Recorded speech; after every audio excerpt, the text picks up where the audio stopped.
Good morning friends. इस lecture में हम लोग DPP 4 की बात करेंगे। वे कुछ प्रॉब्लम्स जो आपने पूछा है, इसी के साथ friends DPP 1 to DPP 6 100% finish हो जाएगा। इतना होने का मतलब आप चार्ज सीख चुके, कूलम्ब्स लॉ समझ चुके और इलेक्ट्रिक फील्ड इंटेंसिटी की बात हो चुकी है। आज 6 जून 2020 है। आज आपका एक टेस्ट है दोपहर में 2 बजे से 4 बजे तक, 2 घंटा का टाइम दिया गया है, जो फ्रेंड्स मोर देन एनफ है। लेकिन ज़्यादा टाइम हमने इसलिए दिया है कि आप इत्मीनान के साथ क्वेश्चन को सॉल्व कर सकें और आंसर की एकदम से पेशेंस के साथ रिवीजन करके हमारे व्हाट्सएप पे दे सके। 4:01 से लेके 4:15 तक आपको टाइम दिया गया है आपको आंसर सेट मेरे व्हाट्सएप पे भेजने के लिए। उसके बाद जो आप आंसर देंगे अलाउड नहीं है, चेक नहीं होगा, रैंक लिस्ट में आपका नाम नहीं होगा। तो हमने एक्स्ट्रा टाइम इसलिए दे दिया कि आपको बिल्कुल परेशानी ना हो। हालांकि आप अगर क्वेश्चन सॉल्व करेंगे तो 1.5 आवर मैक्सिमम है। क्वेश्चन चार्ज और इलेक्ट्रिक फील्ड टॉपिक से है, थ्योरेटिकल भी है और न्यूमेरिकल भी है। तो फ्रेंड्स आज आपका इस वक्त एक लेक्चर भी चल रहा है और आज आपको टेस्ट भी देना है। कल लेक्चर नहीं देंगे हम कल कॉपी चेक करेंगे और कल आपको इलेक्ट्रिक फील्ड इंटेंसिटी को रिवाइज करना है, क्योंकि परसों फिर एक लेक्चर आएगा और एक नए टॉपिक को हम इंट्रोड्यूस करेंगे। काफ़ी इंटरेस्टिंग टॉपिक है और ट्रिकली हम उस टॉपिक को पढ़ाने वाले हैं। नाम है उसका electric field lines, also called electric lines of forces. Electric field को ग्राफिकली विजुअलाइज करने का सबसे बेस्ट मेथड है जो माइकल फैराडे के द्वारा इंट्रोड्यूस किया गया था। और उसी दिन फिर आपको 2 बजे से एक और टेस्ट होगा इलेक्ट्रिक फील्ड इंटेंसिटी का। नंबर ऑफ क्वेश्चंस हर टेस्ट में 25 होंगे, टाइप ऑब्जेक्टिव होगा, नेगेटिव मार्किंग होगी और सब्जेक्टिव और न्यूमेरिकल दोनों तरह के क्वेश्चन दिखेंगे आपको। मीन्स थ्योरेटिकल भी होगा और आपका प्रॉब्लम बेस्ड भी होगा। तो बस आपको तैयारी फ्रेंड्स अच्छे तरीके से करना है। इस वक्त हम जो भी टेस्ट ले रहे हैं या टेस्ट 1 से लेकर के आप अभी तक जो भी टेस्ट दिए हैं, ये सब एकदम ताज़ा क्वेश्चन तैयार किया गया है। हालांकि हमारे पास पहले से भी बहुत टेस्ट पेपर तैयार हैं और आपके पूरे सिलेबस का DPP भी तैयार है हमारा। इसलिए फ्रेंड्स परेशानी किसी बात की नहीं है, बस हमें पढ़ाना है और आपको पढ़ना है। बाकी टेस्ट पेपर्स, DPP ये सब एकदम पूरे सिलेबस का तैयार करके हम लोग लास्ट ईयर ही रख लिए थे। तो फ्रेंड्स इतना कहने का मतलब ये है कि जिसमें ज़्यादा टाइम लगता है वो है टेस्ट पेपर प्रिपरेशन में, जिसमें ज़्यादा टाइम लगता है वो है DPP को डिज़ाइन करने में। और इतना काम हम लास्ट ईयर बहुत मेहनत करके कर चुके हैं। तो इस साल तो हमको बहुत मेहनत कम करना है, मतलब जो भी मेहनत है वो पढ़ाने में करना है। तो आपको भी पढ़ने में करना है। आप ये 2 टेस्ट लगातार दीजिए। एक दिन मैंने गैप दे दिया है वीडियो लेक्चर में भी, ताकि हम भी उस दिन कॉपी चेक कर लें और आप उसकी प्रिपरेशन कर लो और नए टॉपिक के लिए तैयार हो जाइए। इलेक्ट्रिक लाइंस ऑफ फोर्सेस या electric field lines. Friends answer की के बारे में कुछ बोलना है। लास्ट टाइम जो आंसर की आया था उसमें बहुत सारा आंसर हमें समझ में नहीं आया। कोई जो फोटो खींचा गया था वो बहुत धुंधला था, ब्लर्ड था, किसी का आंसर ठीक से नहीं था, कोई कटकुट किया हुआ था। हमने एक स्पेसिमेन यहाँ पर लिखा है, हालांकि ये भी मैंने जल्दी में लिखा है। आपके घर पर है तो एक कॉपी का अच्छा सा पेज लीजिए, स्केल का यूज़ करके अच्छे से कॉलम रो बनाइए और सुंदर हैंडराइटिंग में आप क्वेश्चन नंबर लिखिए, क्वेश्चन नंबर आंसर की दीजिए, क्वेश्चन नंबर आंसर की। फर्स्ट कॉलम में क्वेश्चन नंबर दीजिए 1 से लेकर के 13 तक, उसका आंसर की दीजिए। सेकंड जो फिर थर्ड कॉलम आएगा उसमें आप बचा हुआ 25 क्वेश्चन तक जाइए और उसका आंसर की लिखिए। लास्ट में कट कर दीजिए और नीचे बहुत फ्रेशली अपना नाम लिखिए और जो स्टूडेंट ID आपको प्रोवाइड किया गया वो लिखिए। जब आप हमको इस पेज को भेज रहे होंगे उसी के कैप्शन में आप इसको लिख दीजिए और टाइम पे भेज दीजिए। ताकि हमको देखने में थोड़ी आसानी हो, हमें दिमाग नहीं लगाना पड़े, चश्मा खोल करके चश्मा पहन करके ना देखना पड़े कि क्या लिखा हुआ है, थोड़ी कन्फ्यूज़न हो जाती है। तो ये काम आप ठीक से कीजिए। अभी हम लोग DPP-4 का डिस्कशन करते हैं, थोड़े टाइम में फिनिश हो जाएगा। बस अब प्रिपरेशन कीजिए। हमने 2 बजे से रखा है ताकि गैप दे दिया है कि थोड़ा आप कॉन्फिडेंट हो जाएंगे इस बीच में।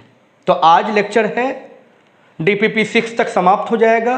कल हम आपके व्हाट्सएप पे DPP-7, 8 और 9 भी दे देंगे और परसों के लेक्चर में उसकी पढ़ाई शुरू हो जाएगी और परसों एक टेस्ट दे करके पीछे का काम आप भी खत्म कर देंगे। ओके फ्रेंड्स, आइए DPP-4। सबसे पहला क्वेश्चन पूछा गया है नंबर 4। क्वेश्चन कह रहा है a conducting sphere of radius 20 centimetre has unknown charge. एक कंडक्टिंग स्फीयर है, चार्ज तो है इसके पास लेकिन ये पता नहीं है। इसकी रेडियस दे रखी है 20 सेंटीमीटर। फ्रेंड्स एक बात हम आपको बता दें, कंडक्टिंग स्फीयर के इलेक्ट्रिक फील्ड का फॉर्मूला नहीं डिराइव किए हैं। जो डिफिकल्ट था वो सब काम कर चुके हैं, लाइक रिंग, डिस्क, रॉड। ये सब इजी है स्फीयर की वजह से इलेक्ट्रिक फील्ड इंटेंसिटी फाइंड करना। तो गॉस लॉ जब पढ़ेंगे जो नेक्स्ट चैप्टर में है, तो वहां पर ये सब चीज़ों को हम लोग पढ़ते हैं, वो और भी आसान हो जाता है। लेकिन जब स्फीयर आए, जब स्फीयर आए, केवल स्फीयर की बात कर रहे हैं, तब एक अच्छी बात आप याद रखिएगा कि स्फीयर को दिया गया चार्ज उसके सेंटर पे एज्यूम करा जा सकता है। मतलब अगर ये उसका सेंटर है तो इस चार्ज को आप यहां एज्यूम कर सकते हैं। मीन्स आपका स्फीयर डायरेक्टली एक पॉइंट चार्ज की तरफ बिहेव करता है, यहां एलिमेंट लेने की जरूरत नहीं है। ये क्यों, हम आपको 1 से 2 क्लास में डिस्कस कर देंगे। अब ये प्रॉब्लम चल रहा है, प्रॉब्लम की तरह रहने दीजिए। तो स्फीयर को दिया गया चार्ज एक पॉइंट चार्ज की तरह ट्रीट करा जा सकता है। हमने उस चार्ज को उसके सेंटर पे एज्यूम कर लिया। मीन्स एक स्फीयर के वजह से किसी पॉइंट पर उसका जो असर आप कैलकुलेट करेंगे वह बिल्कुल वैसा ही होगा जैसा मानो कि वह चार्ज उसके सेंटर पे रख दिया गया हो। एक स्फीयर जो कि चार्ज्ड होता है, यूनिफॉर्मली चार्ज होता है, वह बिल्कुल एक ऐसे पॉइंट चार्ज की तरह बिहेव करता है जो कि उसके सेंटर पे रखा हुआ हो। तो इस पर जो भी चार्ज होगा उसके सेंटर पे रख दीजिए। अब क्वेश्चन कह रहा है if the electric field at distance 40 centimetre.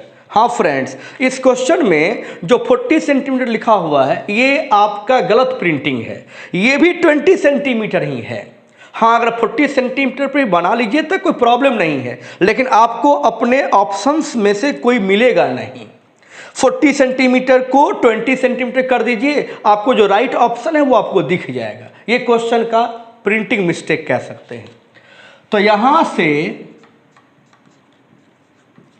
20 centimetre के डिस्टेंस पे मान लीजिए एक पॉइंट P है जहां पर इलेक्ट्रिक फील्ड दिया हुआ है 1.2 इंटू 10⁻³ न्यूटन पर कूलम। मतलब क्या, इसके सरफेस की बात की जा रही है। सरफेस पर भी कर सकते हैं, बाहर भी कर सकते हैं। और एक important message, radially inward. Radially inward का मतलब दिस वे, इलेक्ट्रिक फील्ड इस डायरेक्शन में काम कर रहा है। तो कई लोगों का ये भी क्वेश्चन था कि नेगेटिव साइन आया कहां से चार्ज में। फ्रेंड्स, चार्ज के आंसर में नेगेटिव साइन आने का रीजन यही इलेक्ट्रिक फील्ड है। हम जिस किसी भी पॉइंट पे इलेक्ट्रिक फील्ड की बात करते हैं वहां पर +1 कूलम चार्ज को रख देते हैं और देखते हैं कि ये वाला चार्ज इसको रिपेल करता है या ये वाला चार्ज इसको अट्रैक्ट करता है। अगर ये वाला चार्ज इसको रिपेल करता, इसका मतलब दोनों चार्ज होता पॉजिटिव, तो इसे तो हम पॉजिटिव लेते ही हैं और ये भी हो जाता पॉजिटिव। लेकिन क्वेश्चन ने कहा कि इलेक्ट्रिक फील्ड आपका काम कर रहा है रेडियली इनवर्ड। रेडियल इनवर्ड मतलब अंदर की तरफ, दिस वे मीन्स वह लाइन जो रेडियस की तरफ बिहेव कर रहा है अंदर की तरफ, ये है आपका डायरेक्शन रेडियली इनवर्ड। इसका मतलब है कि इस चार्ज को तो नेगेटिव होना ही पड़ेगा, क्योंकि यह नेगेटिव और ये वाला चार्ज जो यहाँ पे रखा हुआ है ये पॉजिटिव, तो ये इसको अपनी तरफ अट्रैक्ट करेगा। और पॉजिटिव चार्ज जिस डायरेक्शन में फोर्स एक्सपीरियंस करता है इलेक्ट्रिक फील्ड की, वही डायरेक्शन होती है। तो यही है आपका रेडियल इनवर्ड। इसका ये मतलब हुआ, ये कंफर्म हुआ कि चार्ज आपका नेगेटिव है। तो चार्ज का आंसर नेगेटिव में दीजिएगा, ये तो कंफर्म हो गया। अब हम चार्ज का मैग्नीट्यूड कैलकुलेट कर लेते हैं। तो मैंने कहा कि स्फीयर को दिया गया चार्ज एक पॉइंट चार्ज की तरह हम बिहेव कर सकते हैं, इस्तेमाल कर सकते हैं। तो कीजिए,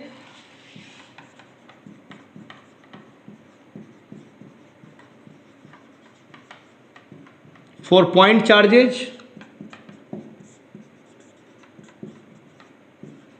यहां मॉड ले लेते हैं, लास्ट में आंसर देंगे तो नेगेटिव साइन का यूज कर लेंगे। इलेक्ट्रिक फील्ड की वैल्यू 1.2 10⁻³ इसकी वैल्यू 9 × 10⁻⁹। क्यू कैलकुलेट करना है, आर की वैल्यू 20 सेंटीमीटर को मीटर बनाइए और उसका स्क्वायर कर दीजिए। फ्रेंड्स, ये काम तो आपको ही करना पड़ेगा। प्रॉब्लम जब फिजिक्स का सॉल्व करते हैं तो कैलकुलेशन उसका एक इम्पॉर्टेंट पार्ट है, इसे उससे मत भागिए। वो जितना इजी होगा, जितना फास्ट होगा, उतने आप कॉन्फिडेंट होंगे। तो यहाँ से Q की वैल्यू आपको मिल जाएगा। हम आंसर देख के आपको लिख देते हैं दिस वन। जब आप विथ नेचर की बात करेंगे तो लिखिएगा -5.3 × 10⁻⁹ कूलम। ये हमारा फ्रेंड्स आंसर होगा।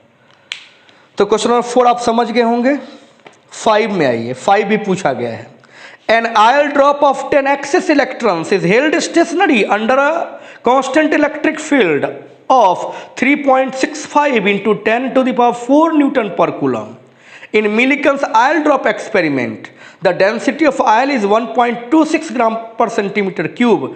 A radius of oil drop is, take G equals to 9.8 meter per second square and E equals 1.6 × 10⁻⁻19 coulomb.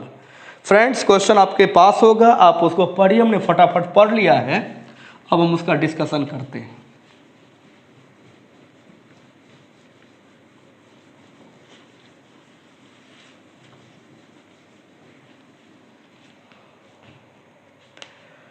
Number 5 देखिए, एक आयल ड्रॉप है। मिल्कन साहब एक एक्सपेरिमेंट कर रहे थे एक बूंद तेल पर, जिसको मिल्कन आयल ड्रॉप एक्सपेरिमेंट कहा जाता है। ये है आपका आयल। इसमें जो एक्सेस नंबर ऑफ इलेक्ट्रॉन्स है, एक्सेस कहने का मतलब वो जो उसके चार्ज के लिए रिस्पॉन्सिबल है, उसकी संख्या है 10। ठीक, यह फिक्स्ड है, ये स्टेशनरी है। जिस इलेक्ट्रिक फील्ड के प्रेजेंस में इट इज 3.64 × 10⁴ न्यूटन पर कूलम्ब। इस आयल की जो डेंसिटी है वह 1.26 × 10⁻1.26 ग्राम पर सेंटीमीटर क्यूब है। फ्रेंड्स, सब यूनिट को आप SI बना के ही चलिए। तो इसको जब सॉल्व कीजिएगा 1.26 × 10⁻³ kg पर मीटर क्यूब आपको दिख जाएगा। कैसे रफ कर देते हैं, 1.26 ग्राम पर सेंटीमीटर क्यूब है। तो 1.26 1 ग्राम equals what kilogram, 10⁻³ kilogram. 1 centimetre equals to what metre, 10⁻² metre. Power 3 है, 3 दीजिएगा। 1.26 10⁻³ ये हो जाएगा -6 और ऊपर जाएगा तो +6 और kg पर मीटर क्यूब इसका यूनिट बन जाएगा। तो 1.26 इंटू इसको लीजिएगा तो 10⁻³ kg पर मीटर क्यूब लिख दीजिएगा। तो एक बार आप समझिएगा, उसके बाद आपको याद रहेगा। तो हमने लिख दिया है योर डेंसिटी इज 1.26 ग्राम पर सेंटीमीटर क्यूब, मीन्स 1.26 × 10⁻³ kg पर मीटर क्यूब। इस तरह से कन्वर्ट करा जाता है। ओके, रेडियस आपको इस आयल ड्रॉप का कैलकुलेट करना है, नो प्रॉब्लम। उस वक्त आपको G 9.8 मीटर पर सेकेंड स्क्वायर यूज करना है और E की वैल्यू 1.6 × 10⁻⁻19 कूलम यूज करना है। ठीक है फ्रेंड्स, अगर ये आयल ड्रॉप है और इसको स्टेशनरी बनाए रखना है, इसका मतलब इस पे 2 फोर्स काम कर रहा होगा। एक नीचे ग्रेविटी फोर्स mg तो काम कर ही रहा होगा और इसको स्टेशनरी बनाए रखने के लिए एक फोर्स इलेक्ट्रिक फोर्स ऊपर काम कर रहा होगा, जिसका मैग्नीट्यूड Q × E होता है। ये निगेटिव चार्ज है क्योंकि इसमें एक्सेस नंबर ऑफ इलेक्ट्रॉन्स है, इलेक्ट्रॉन्स की अधिकता है, इलेक्ट्रॉन की कमी नहीं है। यहाँ पर एक्सेस ऑफ इलेक्ट्रॉन्स है, यहाँ पर इलेक्ट्रॉन्स के नंबर के अधिक होने का मतलब ये आई ड्रॉप नेगेटिवली चार्ज्ड है। तो फ्रेंड्स, इसको अगर स्टेशनरी बनाए रखना है तो एक फोर्स नीचे और एक फोर्स ऊपर चाहिए। नीचे तो इसके मास की वजह से काम करता ही है, लेकिन इस पे ऊपर फोर्स तब काम करेगा जब यहाँ पर एक इलेक्ट्रिक फील्ड होगा, और इलेक्ट्रिक फील्ड का कौन सा डायरेक्शन होगा, तो ठीक नीचे की तरफ होगा। कैसे पता चला मुझे कि इलेक्ट्रिक फील्ड का डायरेक्शन नीचे की तरफ होगा? क्योंकि जब भी किसी नेगेटिव चार्ज को इलेक्ट्रिक फील्ड के अंदर रखते हैं तो वह चार्ज इलेक्ट्रिक फील्ड के अपोजिट डायरेक्शन में एक फोर्स एक्सपीरियंस करता है, तो उस पर एक फोर्स ऊपर काम करेगा तो ही तो वो स्टेशनरी रह पाएगा। तो हम यहां पर लिख सकते हैं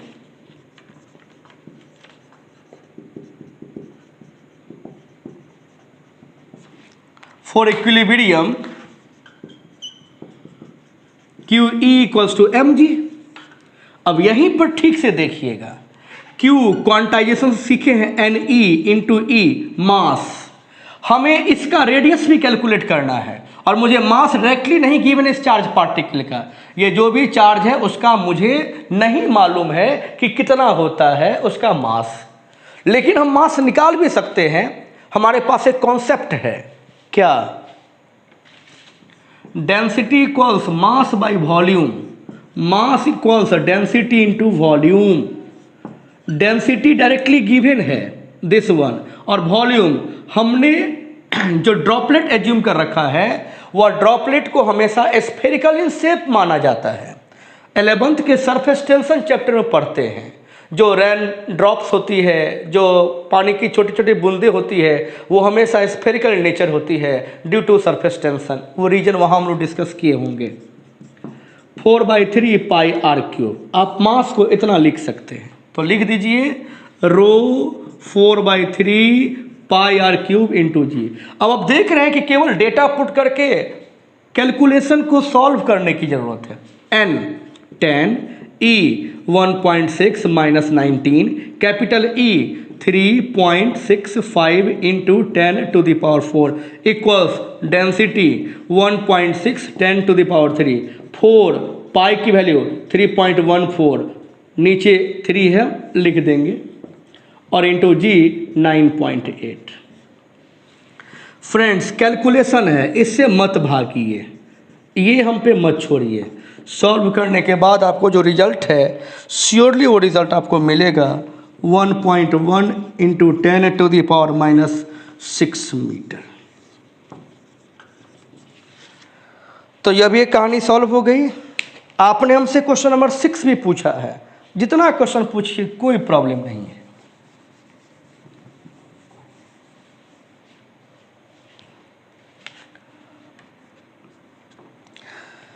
क्वेश्चन नंबर 6 की बात करते हैं।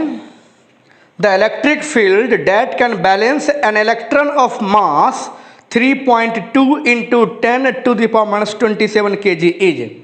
फ्रेंड्स, यहाँ पे इलेक्ट्रॉन एक फिर मिसप्रिंट कह सकते हैं।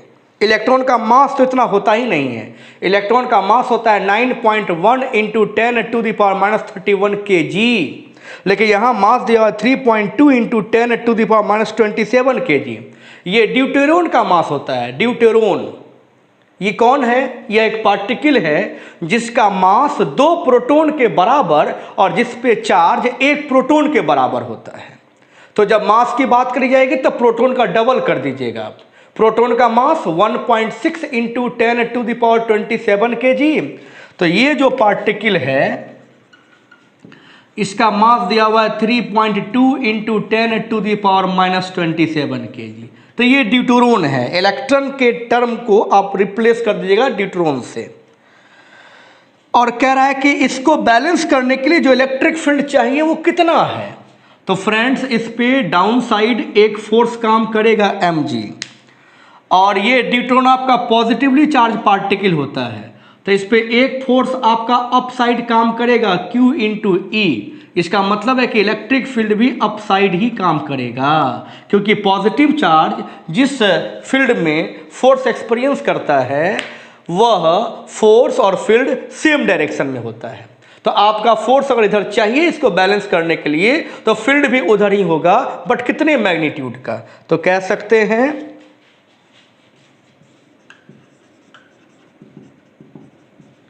For equilibrium QE equals mg।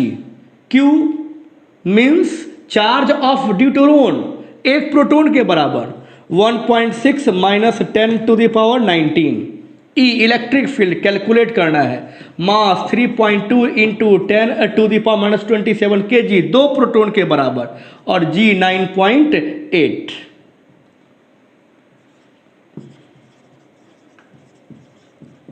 After solving we will get electric field which is a 19.6 into 10 to the power minus 8 Newton पर कूलम। ये फ्रेंड्स हम लोग का आंसर होगा, आप ध्यान रखिएगा। यह एक पार्टिकल है जिसको ड्यूटेरोन कहते हैं, इलेक्ट्रॉन वहां पे मिसप्रिंट है, ठीक कर लीजिएगा। तो फ्रेंड्स क्वेश्चन नंबर 4, 5, 6 हो गया। अब जो नेक्स्ट क्वेश्चन पूछा गया है 10, और 10 जब थ्योरेटिकली हमने डिस्कस कर दिया तो उस कॉन्सेप्ट का यूज कीजिए। फ्रेंड्स ट्रिक किसको कहते हैं? जिस क्वेश्चन को देखते ही बना लीजिए आप। ट्रिक कोई साइंटिफिक अप्रोच नहीं होता है, ये हम और आप अपने मन से एक शॉर्टकट वे तैयार करते हैं प्रॉब्लम्स को जल्दी सॉल्व करने के लिए। तो मैंने कह दिया कि आप अगर किसी भी सिस्टम की बात करें जो ट्रायंगुलर हो, जो स्क्वायर शेपेड हो, जो रेक्टेंगुलर हो, वह जो पेंटागन हो, हेक्सागन हो, उसके हर कॉर्नर पे चार्ज रख दीजिए इक्वल मैग्नीट्यूड का और इक्वल नेचर का, तो उसके सेंटर पे इलेक्ट्रिक फील्ड 0 होएगा। आप इस क्वेश्चन को पढ़ते हैं।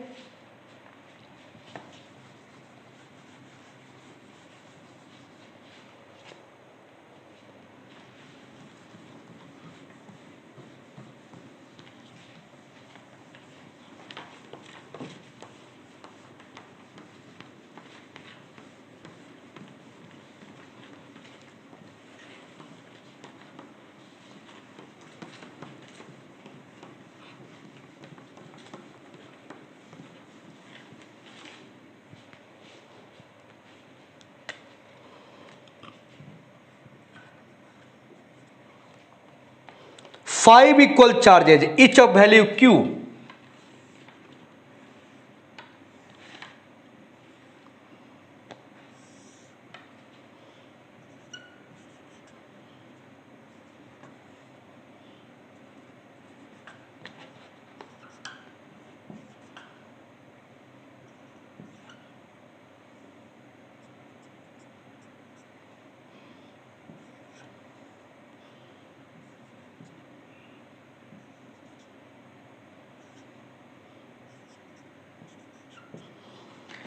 फ्रेंड्स किसी वजह से अगर वीडियो आपको नहीं मिलता हो किसी दिन, अपना रूटीन मत खराब कीजिए। हम या तो काफ़ी बिजी होंगे या थोड़ा हमारा जो हेल्थ है वह डल होगा, तो ही वीडियो लेक्चर आपको नहीं मिलेगा। नहीं तो हम आपके लिए रात भर काम करके आप तक वीडियो पहुंचा सकते हैं। हमें मेहनत करना अच्छा लगता है, ये हम अपना रूटीन समझते हैं, और वो भी रूटीन जो हमें इंटरेस्ट देता हो, हमें वो काम करने के लिए मजबूर ना करता हो, उस काम से हमको हैप्पीनेस आता हो। लेकिन जिस दिन नहीं मिल पाता हो उस टाइम में आप कोई वीडियो को रिपीट कर लीजिए, रिवाइज कीजिए, बहुत काम का है। समस्तीपुर में पहली बार वीडियो लेक्चर के थ्रू किसी को हम इतना जोर दे रहे हैं कि आप पढ़िए, इससे पहले कभी किसी को नहीं कहा गया। तो यह एक प्लस पॉइंट होगा आपके लिए, आप करके तो देखिए। अब देखिए फ्रेंड्स, कह रहा है 5 equal charges each of value Q are placed at 5 corners of a regular pentagon of side A। इसकी साइड दे रखा है A। The electric field at the centre of the pentagon is. क्यों कैलकुलेट करने जाएंगे आप, क्या जरूरत है, कोई दरकार है इसकी? यहाँ के वजह से यहाँ कैलकुलेट करेंगे, यहाँ के वजह से यहाँ कैलकुलेट करेंगे, यहाँ के वजह से यहाँ कैलकुलेट करेंगे, यहाँ की वजह से यहाँ कैलकुलेट करेंगे और यहाँ की वजह से यहाँ कैलकुलेट करेंगे। सबको वेक्टर के मेथड से जब आप ऐड कीजिएगा that will give zero resultant. और ये एक बार आजमा लीजिए आप किसी क्वेश्चन को सॉल्व करके, हर बार इसमें आपको मेहनत करने, टाइम खर्च करने की कोई ज़रूरत नहीं है। हम लिख देते हैं, आपको मेहनत एक बार कर लेना चाहिए। क्वेश्चन नंबर 10 के बाद आगे बढ़ते हैं। बस 3 क्वेश्चन और है और वो भी बना हुआ टाइप का ही है, 18, 19 एंड 20। अब देखेंगे ठीक से। 18, in a field free region, जहां कोई फील्ड नहीं है, 2 electrons are release to move a line towards each other. Friends ये क्वेश्चन तो पूछा जाना चाहिए ही, क्योंकि ये क्वेश्चन यहां पर ऐड हो गया, ये इस जगह का प्रॉपर क्वेश्चन नहीं था, इसके लिए एक टॉपिक हमको वेट करना चाहिए था, लेकिन है तो बनाने में कोई दिक्कत नहीं है। एक फॉर्मूला हम कहेंगे रिकॉल करके रखिए। तो फील्ड फ्री रीजन में 2 इलेक्ट्रॉन्स हैं जिनको रिलीज किया गया है और वो एक लाइन पे मूव कर रहे हैं एक दूसरे की तरफ। The distance of their closest approach will be nearer to. भाई जैसे जैसे करीब होते जाएंगे दोनों पे नेचर सेम नेचर है, दोनों पे चार्ज निगेटिव है, तो एक दूसरे को रिपेल करना स्टार्ट करेंगे। एक पॉइंट तो आएगा जहां पर इनका रिपल्सन इतना स्ट्रांग हो जाएगा कि अब वो फर्दर नजदीक नहीं आ सकेंगे, फिर वो एक दूसरे से दूर होने लगेंगे। तो वह डिस्टेंस जिससे और करीब नहीं हो सकते हैं, जहां पर उनका रिपल्सन मैक्सिमम हो जाता है, जहां से फिर वो सेपरेट होना शुरू करते हैं, उस डिस्टेंस को डिस्टेंस ऑफ क्लोजेस्ट अप्रोच कहते हैं और इसको हम आर से रिप्रेजेंट कर लेते हैं। क्वेश्चन आपसे यही पूछ रहा है। इसका क्या मतलब हुआ फ्रेंड्स? इसका मतलब कि इस डिस्टेंस पे आके वो मोमेंटरली रेस्ट में आ गया, मतलब एक मोमेंट के लिए वो रेस्ट में आ गया, यानी उसकी काइनेटिक एनर्जी समाप्त हो गई। तो कहेंगे at the closest approach kinetic energy is converted into potential energy. जब आ रहा था दौड़ता हुआ तो उसके पास काइनेटिक एनर्जी था और जैसे वो रुका वो एनर्जी कन्वर्ट हो गया पोटेंशियल एनर्जी में। तो at this separation kinetic energy equals potential energy.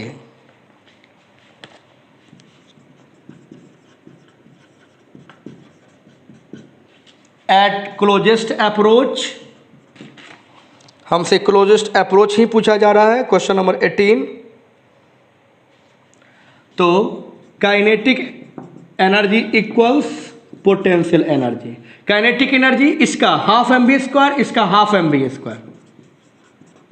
Kinetic energy हर पार्टिकल का होता है, बट पोटेंशियल एनर्जी सिस्टम का होता है। दोनों ने सिस्टम बनाया। अब पोटेंशियल एनर्जी का फॉर्मूला याद रखिएगा, ये आपका ग्रेविटेशनल पोटेंशियल एनर्जी नहीं है, ये इलेक्ट्रोस्टैटिक पोटेंशियल एनर्जी है, जो आगे पढ़ेंगे हम लोग, अभी पढ़े नहीं हैं। अच्छा, फोर्स का फॉर्मूला 1/4πε0 Q1 Q2 R²। ये फोर्स का फॉर्मूला है। इस R² को R लिखिए, ये पोटेंशियल एनर्जी का फॉर्मूला हो जाएगा। फोर्स के फॉर्मूला को चूंकि आप याद रखे हुए हैं इसलिए कंपेयर कर रहे हैं, हालांकि कंपेयर करना कोई मतलब नहीं बनता, ये फालतू बात हुआ। तो हमारा फोर्स और पोटेंशियल एनर्जी के फॉर्मूला में क्या क्या डिफरेंसेस? तो 2 डिफरेंस। पहला 1/4πε0 mod Q1 Q2 R², वो फोर्स होगा।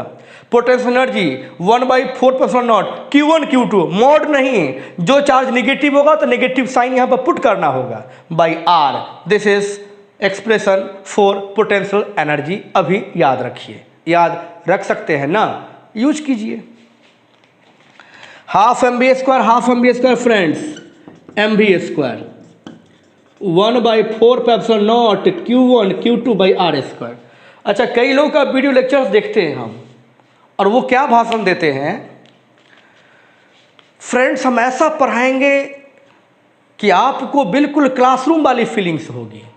हमने भी शुरू में डायलॉग दिया था, ये हम इंक्लूड करके बोल रहे हैं खुद को। ये इसलिए बोला गया था फ्रेंड्स कि आप इंटरेस्टेड हो जाओ, क्योंकि पढ़ा तो हम ही रहे हैं, पढ़ा तो हम ही रहे थे ऑफलाइन क्लास में भी, लेकिन फ़र्क तो होगा ना फ्रेंड्स।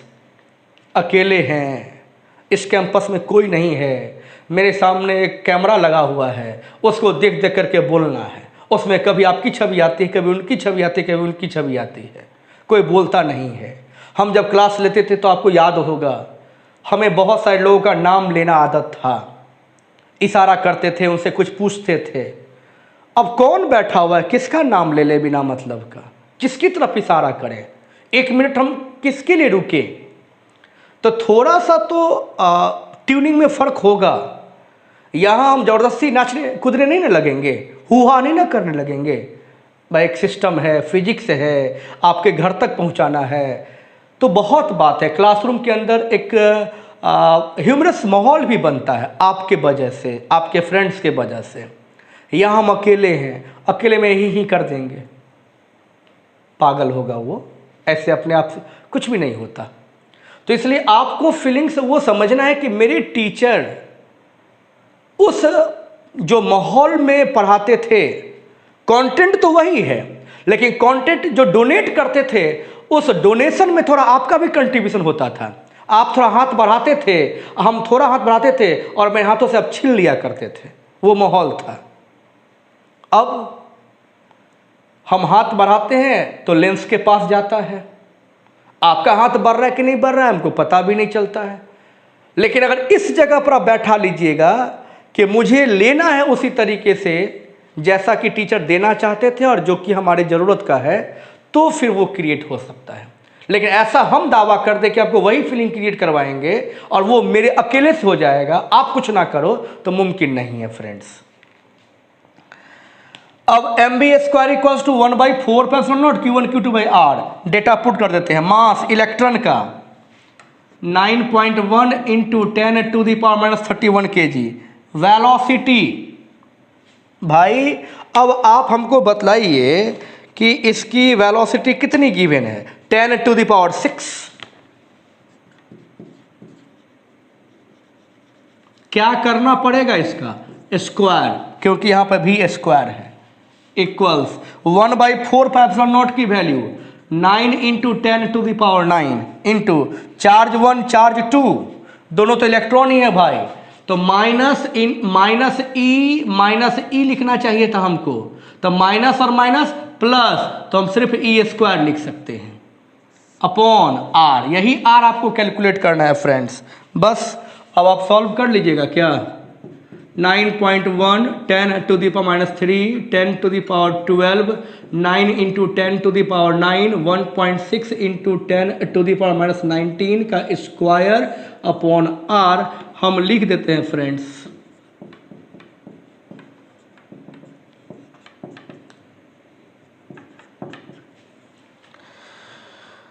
आर की वैल्यू आपको निकल जाएगा जो क्वेश्चन दिया हुआ है, 2.56 इंटू 10⁻⁻10 मीटर। आइए हम नंबर 19 की बात करें। अच्छा, 19 क्वेश्चन केवल पढ़ देते हैं तो काफ़ी है, क्योंकि लास्ट क्लास में जब आए थे तो एक थ्योरी पढ़ाए थे, वही क्वेश्चन तो है, फिर भी पूछा गया, नहीं पता चला क्यों। A particle of mass m and charge -q enters the region between two charge plates initially moving along x-axis with a speed vx as shown in figure। Figure बना लेना एक बार जरूरी है, क्योंकि हमें फिर 20 बताना नहीं पड़ेगा, एग्जैक्टली सेम ही है। एनसीईआरटी का क्वेश्चन बनाना शुरू कर दीजिएगा फ्रेंड्स।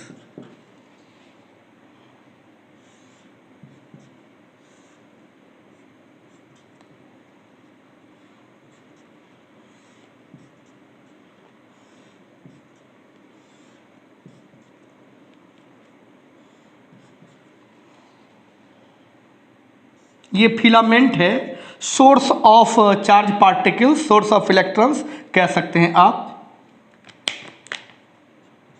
कैथोड भी आप कह सकते हैं इसको।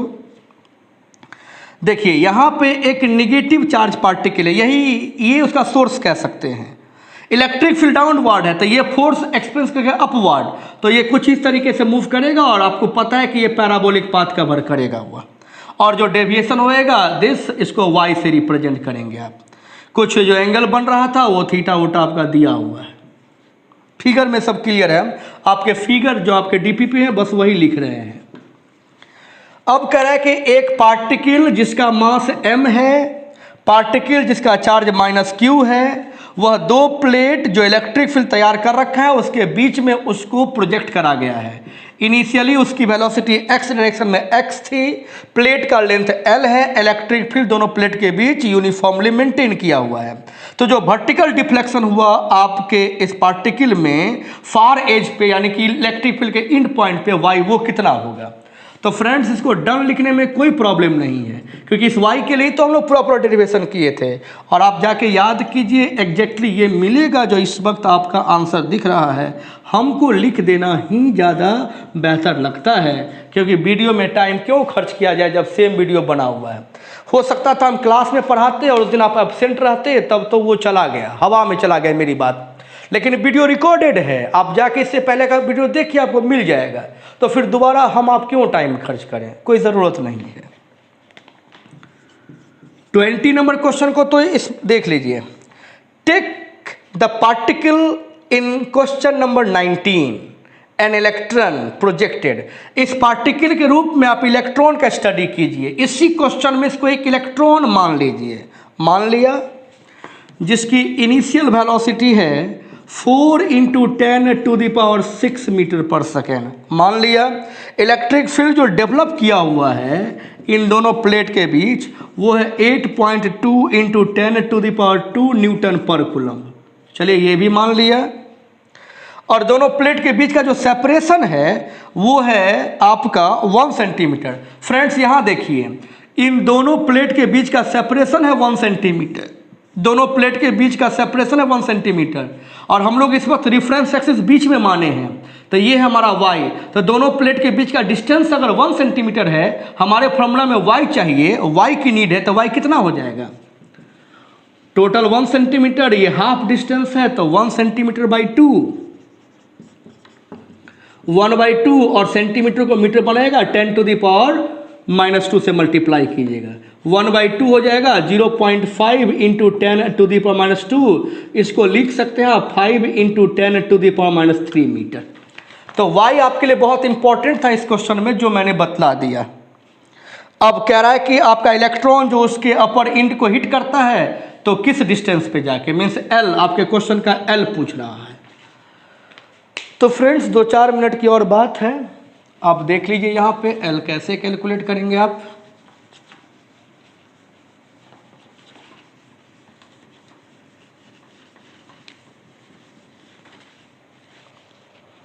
करते हैं।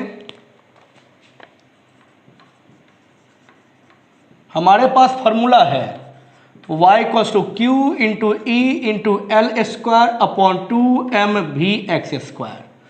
क्रॉस मल्टीप्लाई करिए आप।